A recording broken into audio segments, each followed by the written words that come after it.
चलिए तो अब करते हैं यार चैप्टर नंबर थर्ड जो हमारा है करंट इलेक्ट्रिसिटी, उसके प्रीवियस ईयर एमसीक्यू को करते हैं, निपटाते हैं। तो क्या कहता है पहला question, A potential difference of 200 volt is maintained across a conductor जिसका रेजिस्टेंस 100 ओम है। The number of electron passing through it in 1 second आप लोगों को बताना है।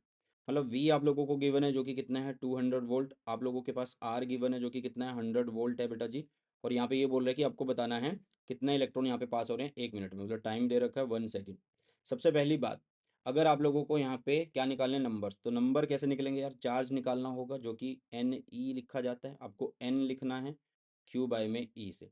अब यहाँ पे जो चार्ज है उसको कैसे लिखेंगे भाई, चार्ज जो होता है वो करंट इनटू में टाइम होता है। तो इसका मतलब इसको मैं करंट इनटू में टाइम लिखूँ, नीचे लिखूँ ई। क्लियर है। तो यहाँ पे क्या बनेगा, आई की वैल्यू कितनी है, आई की वैल्यू कितनी है हमें नहीं पता, बट वो कैसे फाइंड आउट करेंगे, देखो यार आई आप लोगों के पास कैसे निकलेगा, वी बाय आर से निकल सकता है। क्योंकि वी दे रखा है 200, रेजिस्टेंस दे रखा है 100, इसका भी तो कोई यूज़ होना चाहिए। तो 2 एम्पियर आ गया करंट, साथ में टाइम 1 है, और नीचे हो गया 1.6 इंटू 10⁻⁻19। बस इसको सॉल्व करिए। 10 माइनस जो है वो ऊपर चला जाएगा, और ये हो गया 20/16, और ये हो गया 10⁻19। तो ये बनेगा आपका 5/4, और 5/4 को अगर सॉल्व करोगे तो 1.25 बनने वाला है। तो ये 19 प्लस का आ रहा है, तो ए आंसर होना चाहिए इसका। कितना आंसर होना चाहिए बेटा जी, ए आंसर इसका होना चाहिए। नेक्स्ट अगर हम बात करें थर्ड की, the ratio of current density and electric field is called, ये तो सिंपल है, कंडक्टिविटी इसको बोला जाता है बेटा, क्या बोला जाता है, कंडक्टिविटी। ओके। नेक्स्ट देखिएगा, 10वां क्या बोल रहा है, इन्होंने बोला कि if n e tau and m have their usual meanings then the resistance of a wire of length l and cross sectional area A is given by. तो आप लोगों को यहाँ पे क्या बोल रहा है, ये बोल रहा है कि एन ई टाउ और एम के पास अपने अपने मीनिंग्स है, मतलब इनके ये कोई सिंबल नहीं है, सिर्फ इनका मीनिंग भी है। और एक कंडक्टर है जिसकी लेंथ कितनी है, मतलब वायर देर की लेंथ एल है और क्रॉस सेक्शनल एरिया ए है। तो आपको बताना क्या है, आपको बताना है रेजिस्टेंस। तो रेजिस्टेंस का फॉर्मूला क्या होता है यार, रेजिस्टेंस का फॉर्मूला होता है R is equal to rho L by A. तो रो कैसे लिखते हैं, एम अपॉन में एन ई स्क्वेयर टाउ से, इसको यहाँ पे पुट करो तो आंसर आ गया। और ये किससे मैच कर रहा है हमारा, ये मैच कर रहा है यार बी ऑप्शन से। नेक्स्ट है potential difference applied across A given conductor is doubled. मतलब कोई कंडक्टर है उसके अक्रॉस आपने वी लगा रखा है, अब वो बोल रहा है कि उस वी को हमने डबल कर दिया। अब वी को हमने डबल कर दिया तो मोबिलिटी पे क्या फ़र्क पड़ेगा, अरे भाई मोबिलिटी का फॉर्मूला क्या होता है, मोबिलिटी का फॉर्मूला होता है magnitude of v d upon में ई। अब वी डी क्या होता है, वी डी जो होता है वो small e capital E tau by में एम होता है, तो जो नीचे ई रखा हुआ है वो इस ई से ई कट हो रहा है। तो यहाँ पे वी का तो कोई सीन ही नहीं रहा, क्योंकि अगर ई रहता तो उसे हम वी बना लेते। तो भाई अगर वो वी से 2v कर रहा है तो क्या ही बात है, कोई भी बात नहीं है, वो सेम रहने वाली है। वो कैसे रहने वाले बेटा, रिमेन अनचेंज्ड। नेक्स्ट है the resistance of a metal wire increases with increase temperature on account of dash. ऐसा क्या होता है भाई, देखो आपको पता है कि रो या फिर रेजिस्टिविटी की अगर मैं बात करूं, रो या फिर रेजिस्टिविटी, उसका पहले रो का फॉर्मूला देखते हैं। रो का फॉर्मूला होता है एम अपॉन में एन ई स्क्वेयर टाउ होता है। तो रो जो है वो 1/टाउ है बेटा, ऐसे ही रेजिस्टेंस भी 1/टाउ होगा, है ना। तो टेम्परेचर जब इंक्रीज होता है ना तो टाउ डिक्रीज होता है, और ये जब ये ताऊ जी डिक्रीज हो जाते हैं तो रेजिस्टेंस इंक्रीज हो जाता है। तो रिलैक्सेशन टाइम में डिक्रीमेंट के कारण, डिक्रीज होने के कारण जो है रेजिस्टेंस इंक्रीज होता है। Resistivity of A given conductor depend upon, किस पे डिपेंड करती है, रेजिस्टिविटी की बात कर रहा है। देखो रेजिस्टिविटी होता है एम अपॉन में एन ई स्क्वेयर टाउ, जो कि मटेरियल पे डिपेंड करेगा।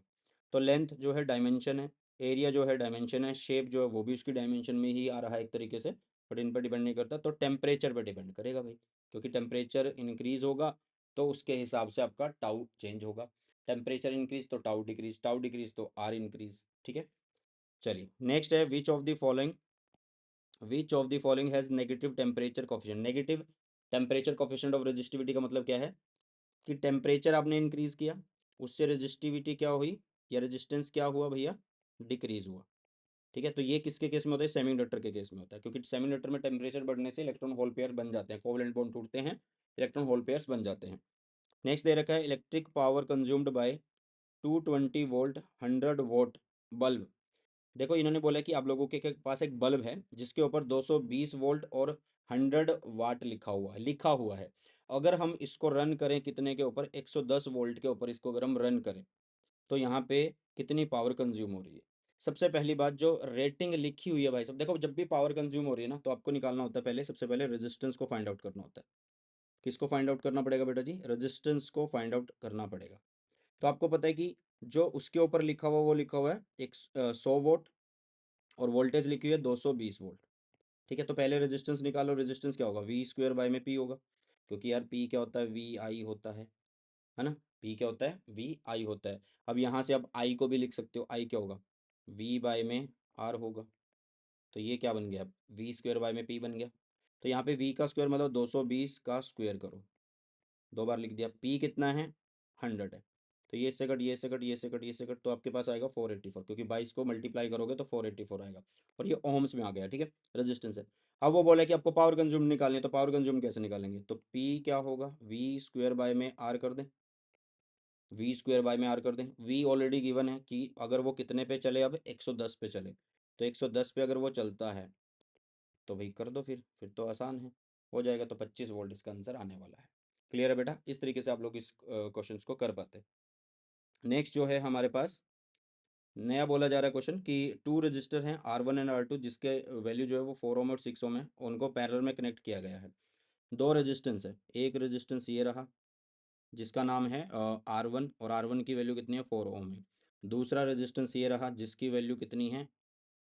नाम है R2 और वैल्यू है 6 ओम। दोनों को पैरेलल में लगाया गया है। The ratio of power dissipated in P1 and P2 will be. सबसे पहली बात, पैरेलल में है तो V और V सेम रहने वाला है यहाँ पे। अभी हम क्या निकाल रहे हैं? यहाँ पे पावर का निकाल रहे हैं कि पावर कितनी जो है कंज्यूम हो रही है, उनका रेशो निकालो। P1 में कितनी है, P2 में कितनी है। देखो, पावर का formula is v square by में आर। इस फॉर्म में फॉर्मूला क्यों यूज़ कर रहे हैं? क्योंकि यार पैरेलल में वी सेम रहेगा, तो वी को यहाँ पे हम जल्दी से एलिमिनेट कर सकते हैं। दूसरा यहाँ पे आर गिवन है, तो p is equal to we square by r वाले फॉर्मूले से हम कर सकते हैं।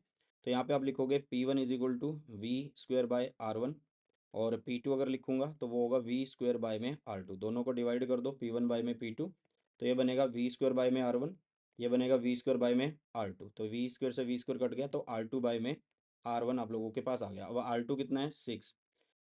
जो आपका R1 है वो कितना है? 4। तो ये 3/2 बन जाएगा। आंसर आ गया। ठीक है बेटा? Kirchhoff first rule at junction in electrical network deals with the conservation of charge. First law तो भाई चार्ज के साथ ही डील करता है ना, कंजर्वेशन ऑफ चार्ज। तो ये हो गया आपका चैप्टर नंबर 3। इसके ऊपर जो MCQ पिछले 10 साल में पूछा वो मैंने आप लोगों को करवा दिया। अब बारी है हमारे चैप्टर नंबर 4 की बेटा जी। चलिए स्टार्ट करते हैं इस चैप्टर को भी।